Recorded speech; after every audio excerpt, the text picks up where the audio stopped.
napravim pravi izbor. Ostvarim pozitivan utjecaj. Da ostvarim svoje potencijale. Da pomognem sebi i drugima. Da postignem visoke rezultate koji će se vidjeti. I osjećaj da mogu sve.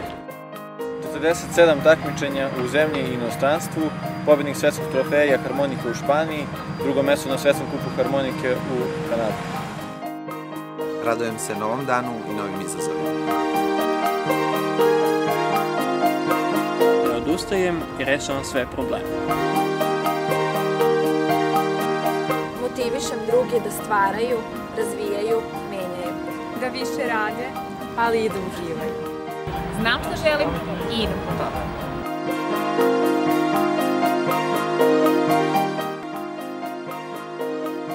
Stvar je u menjanju na bolje. Uvek radim više nego što se od mene očekuje.